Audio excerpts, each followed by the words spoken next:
The Japanese art of paper folding has been taken to new heights at a school in Essex.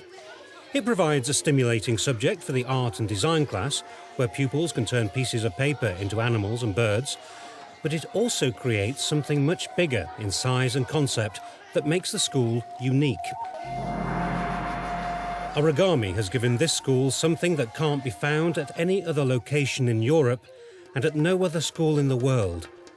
A building that's made out of folded cardboard. This is what makes us unique. This is a cardboard building, one of the only buildings like this in the world. It's a sustainable project. It's a really exciting recyclable material, and it's got wonderful characteristics for buildings. It's warm, it's very good sound quality, and just an excellent material. A very weak, flat piece of paper. When you fold it, it becomes a stronger, more coherent shape. So hence we made folded structures, and we made a design that you could fold out of a piece of paper.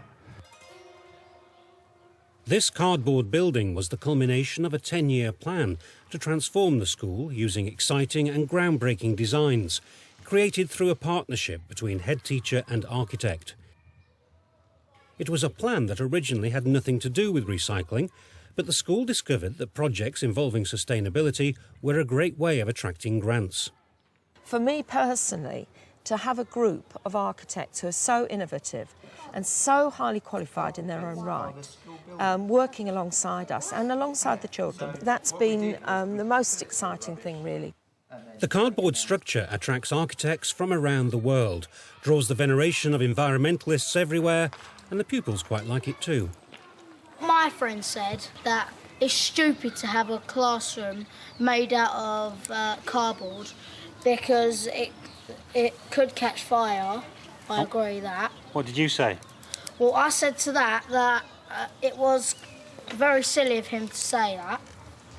But I said, you're an idiot, to be exact. Westborough Primary School at Westcliff-on-Sea, next to Southend-on-Sea, was first opened in 1912, as the head teacher often points out, the same year the Titanic sank beneath the sea. Jenny Davis certainly felt she'd taken over an architectural disaster. The big problem was the school was actually 4 schools. It was originally built as a special school, a mixed infants, a girls' junior and a boys' junior. In 1992, the school became grant maintained and pushed ahead with plans to link the buildings.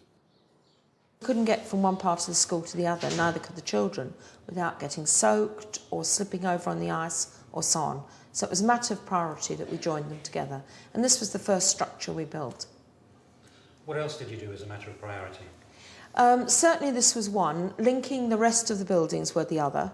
And then we had to meet with the fire standards that had been set then. And there was only one part of the building, one classroom in fact, that actually met with modern day standards. So we had to change a lot of the glass in the corridors.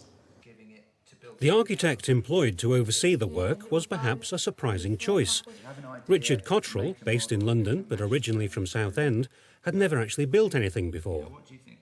As architects, we see it as a unique relationship. They gave us the chance when we were a young practice with no experience and allowed us to create what we think is a wonderful refurbished school. Head teacher and architect proved that innovation sometimes springs from inexperience. This was the first development that we did here. Back in 1992, a long time ago, we started to divide the playground up. And so we put this ramp in, which was not only for use, obviously, by the children who are disabled and come here and staff, but we actually then divided the playground and started to create a decent space for children to play in. Schools in general, if you look around, they're not the most exciting sites in the world. They often are geared up purely for the caretakers who actually just want a flat bit of concrete, really, or asphalt, and they just sweep it once a year. They're not really interested in the children. Our idea was to create a place where all pupils and all teachers of the school could go. And at the time there was a disabled chairman of the governors and a disabled child. We wanted to create a school where all children could go. So we wanted to create play structures that a disabled child could get up and classrooms that they could get into. So that was really the driving force behind the designs, and then it was being as creative as possible to make these things beautiful and fun. The playground was also enhanced by two more simple ideas. One to create an enclosed area where balls could be kicked without disturbing those who wished for a more peaceful break, and another to turn dilapidated bike sheds into a shady place to meet friends and keep lunch boxes. The next thing we did was to make like the hanging gardens, really. So we planted lots of creepers and so on that hang, and in the summer they hang down, and we have loads of plants and berries and so on, hops, all kinds of things, so that the children here have got it, grapevines, all that type of thing, things that are really exciting and discussion points for children to talk about, really. Before we came, the play was dominated by football because it was just tarmac. So what we were looking to do was to try to create different spaces, different environments, break this up so that you could do more than just play football. You could have other games, you could use your imagination. So simple things like painting on the floor, painting on the wall, making big signs with fences, things that don't cost a lot of money but don't normally happen when people design schools. The need for a new classroom block led to another radical design, more reminiscent of southern Africa than East Essex. This building here has got a very large African influence. One of the architects and myself both come from Africa, and we had the notion that we should put the corridors on the outside of the building, because what we used to have was a door open at one end, and when it opened at the other, all the heat went out. And so we decided to get rid of the internal corridors completely and put them on the outside. So that means you go outside when you go from one classroom to another? Yes. Isn't that a bit cold in the winter? It can be a bit chilly, but it makes the children move faster. So lesson change is slick. Back inside, this performing arts studio was originally the boys' toilet block. When it was knocked down, it was discovered the urinals had never been connected to the main drains, which explained one or two other past problems. But never mind the Morris dancers, what about the lunchtime disco dancers? The after-school belly dancers? And the award-winning Irish dancers, including national reel champion Joe. The school needed more space to accommodate all its interests and activities, and drew up plans for a new building made of brick. We started off wanting a traditional building made of brick. We wanted it detached from the school so that it could be opened at weekends and after school as a club. And at first, when cardboard was suggested, we did all look quite quizzical at each other. But I have to say, here it is, and it's got a life expectancy of 25 years. Cardboard had one big advantage over brick: money. Funding for a project of this size using totally recyclable material was available from the Department of Trade and Industry. The material is as strong as timber, say. I mean, it all comes from the same family. At the end of the day, paper comes from wood, etc. So the elements have been sized according to their strength. I did panic the first few showers of rain, and it has actually been flooded when we had a flash flood here. So the whole of the inside filled up, and I thought then we might have a very large swimming pool, but that hasn't happened. Most of the cardboard that we see has been treated, and also during the manufacturing process of making the actual paper that forms the tubes. One of the additives that are put in there actually enhances the properties to prevent moisture from entering into the paper to prevent it from getting soggy. And then there's also surface treatment as well. In terms of fire, there's a surface protection that's applied to it, which is a clear lacquer, and that prevents any fire from or fire source in the building from actually igniting the paper. The pupils themselves collected the paper, which was turned into the cardboard which was used in the building. The strength of the structure comes from tubes and the origami-based design.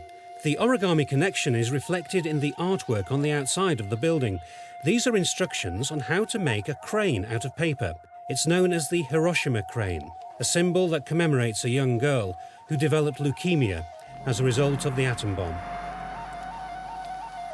She heard that if someone who was sick made 1,000 paper cranes, then a wish would be granted by the gods. She died aged 12, having completed 644. The building has won 2 prestigious architectural awards for innovation, including an award presented in the memory of aspiring architect Stephen Lawrence. Just as importantly, the building has won the affection of both staff and pupils. It's a beautiful building. It's great to be inside. The cardboard makes it very insulated. It's very good for showing children how structures work, because it's based on the idea of just folding a piece of paper so that it can carry more weight than an unfolded piece of paper. It's excellent how they made it, and it's very good because it's where people can revise, they can do reading, they can do games, they can do really anything what they want. What about you? Well, I think it's like really good because when you're like all hot and bothered, you could just go in there to calm down and chill. The only thing I don't like about it is they're hosting the discos in there. And I don't, because my friends always go to the disco. You don't like the discos? Nah, it annoys me because I don't always play, then I don't always get to play with them. What should they have in there, if not discos? Bowling alley. Cardboard classrooms, however, are not an idea that seems to be catching on just yet. There are no plans for any others anywhere else. It's a case of somebody having the confidence to sort of take that extra step forward to embrace the idea and the concept, particularly when one looks at the notion of the need for us all to address sustainability and recyclability of what we do in our everyday lives. The school has one project left to complete from the original development vision. This is one of our favourite meeting places in the school, which is called the Yellow Circle for obvious reasons. And it's a spongy surface amongst all the asphalt, but underneath it lies our next project where the footings are ready for a big climbing frame which is coming here in July. The play area will be built mainly from reused materials, metal from old hospital beds, an old boat. It means the school can get more funding from the Department of Trade and Industry. Pupils are once again closely involved. We're building a play structure here, all out of reused materials. How could you reuse this table? Around the play area, you could use it to put around that stop children from... It's a good idea. You could use it as a wall. Yeah. We hope to go to all the people in Maybridge, Tewbury and Old Leigh and see if there's any old boats. And we're going to chop a boat up. I'll use it for like a little sitting area. Yeah, and you can have a boat. And then underneath it, we're going to create rooms.